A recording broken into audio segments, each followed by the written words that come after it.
Hi viewers, welcome to நமது இல்லம்.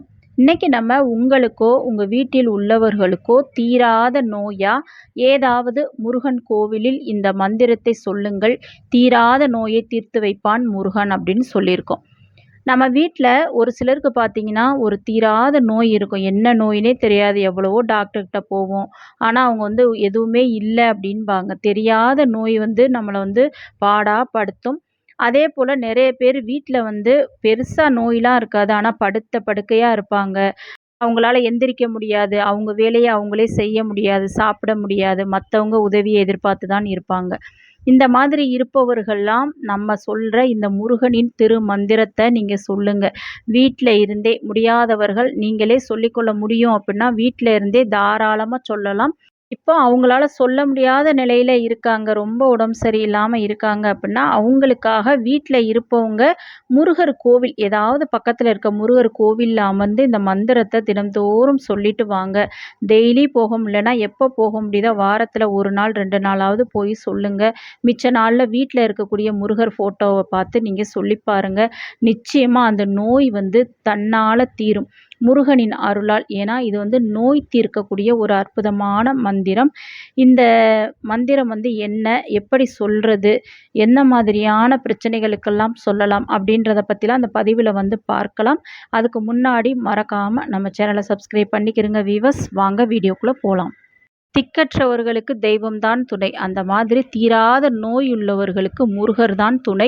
முருகரை நம்பி மனசார இந்த மந்திரத்தை நீங்கள் சொல்லும் பொழுது எந்தவித தீராத நோயையும் தீர்த்து வைப்பான் முருகப்பெருமான். அது கொடிய நோயாக இருக்கலாம், அல்லது உங்களுக்கு வேறு உடலில் பிரச்சனையாக இருக்கலாம், உங்கள் குழந்தைகளுக்கு நோய் நொடி இந்த மாதிரி இருக்கலாம், அல்லது வீட்டில் பெரியவங்க படுத்த படுக்கையாக பக்கவாதத்தில் எழுந்திருக்க முடியாமல் இருக்கலாம். இந்த மாதிரிலாம் இருப்பவங்களுக்கு நீங்கள் இந்த மந்திரத்தை சொன்னாலே போதும். நிச்சயமாக முருகனின் அருளால் அந்த நோய் நொடி தீரும். நோய் இருக்கும் இடம் தெரியாமல் போகும். சில நோய்கள்லாம் டாக்டருக்கே தெரியாது எப்போ குணமாகும், அவங்க எப்போ எந்திரிப்பாங்க அப்படின்றது. ஆனால் அவங்களே டாக்டரே என்ன சொல்லுவாங்க, கடவுள் விட்ட வழி, கடவுளை மட்டும் நம்புங்க அப்படின்னு சொல்லி. அதனால் நம்ம எந்த ஒரு தீராத பிரச்சனைக்கும் கடவுள்கிட்ட தான் கடைசி போவோம். அந்த மாதிரி தான் இந்த தீராத நோய்க்கும் முருகப்பெருமானை நம்பி நீங்கள் இந்த மந்திரத்தை மட்டும் சொல்லுங்கள். இதற்கு பார்த்தீங்கன்னா கோவிலில் ஏதாவது ஒரு முருகர் கோவிலில் போய் நீங்கள் சொன்னீங்கன்னா அதற்கு மிக மிக சக்தி அதிகம். விரைவிலேயே அந்த நோய் கொஞ்சம் கொஞ்சமாக குறைய ஆரம்பித்து அவங்க பழைய நிலைமைக்கு வந்துடுவாங்க.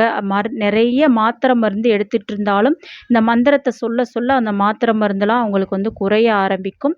ஆனால் முழு நம்பிக்கையோடு இந்த மந்திரத்தை சொல்லணும். நான் இதை சொல்கிறேன், எனக்கு இந்த நோய் சரியாயிரும், முருகன் எனக்கு பக்கபலமாக இருக்கின்றார் அப்படின்ற நம்பிக்கையோடு நீங்கள் சொல்லுங்கள். இந்த மந்திரம் என்ன அப்படின்றத நம்ம ஃபஸ்ட்டு பார்க்கலாம். நோய் தீர்க்கக்கூடிய முருகப்பெருமானின் மந்திரம். ஓம் பாலசுப்ரமணிய மகாதேவி புத்ரா சுவாமி வர வர ஸ்வாஹா. இன்னொரு முறை சொல்கிறேன். ஓம் பாலசுப்ரமணிய மகாதேவி புத்ரா சுவாமி வர வர ஸ்வாஹா அப்படின்ற இந்த மந்திரத்தை நீங்கள் கோவிலில் முருகர் கோவிலில் இருந்து சொன்னீங்கன்னா அவ்வளவு விரைவான சிறப்பான பலனை முருகன் கொடுப்பார். அப்படி உங்களால் கோவிலுக்கு அடிக்கடி போக முடியாது அப்படின்னா வாரத்தில் 1 நாள் செவ்வாய் அல்லது வெள்ளி இந்த மாதிரி சஷ்டி இந்த மாதிரியான தினங்களில் நீங்கள் போய் சொல்லலாம். மிச்ச நாளில் நீங்கள் தினமுமே எத்தனை முறை சொல்கிறீங்களோ அவ்வளவு சீக்கிரமாக அந்த பலனை நீங்கள் பெற முடியும். அதனால் வீட்டில் சும்மா இருக்கும்போது கூட நீங்கள் முருகப்பெருமானை மனசில் நினச்சிட்டு முருகா அப்படின்னு சொல்லிட்டு இந்த மந்திரத்தை சொல்லுங்கள். ஒரு 2 நாள் சொன்னீங்கன்னா கண்டிப்பாக உங்களுக்கு தப்பில்லாமல் தவறில்லாமல் மனப்பாடமாக நீங்கள் சொல்லலாம். அல்லது பூஜை அறையில் முருகப்பெருமானுக்கு முன்பு நின்று காலையில் ஒரு 5 நிமிஷம், மதியம் ஒரு 5 நிமிஷம், மாலை இரவு நேரத்தில் ஒரு 5 நிமிஷம் இந்த மாதிரி சொல்லுங்கள். யாராவது முடியாமல் படுத்து கிடந்தாங்கன்னா அவங்க வாயாலே சொல்கிறது இன்னுமே சிறப்பு. ஏன்னா அவங்களுக்கு தான் அந்த வலியும் வேதனையும் தெரியும். அதனால் அவங்க முருகனை மனதார பிரார்த்தித்து இந்த மந்திரத்தை சொல்லும்போது இன்னுமே பவர் அதிகம்.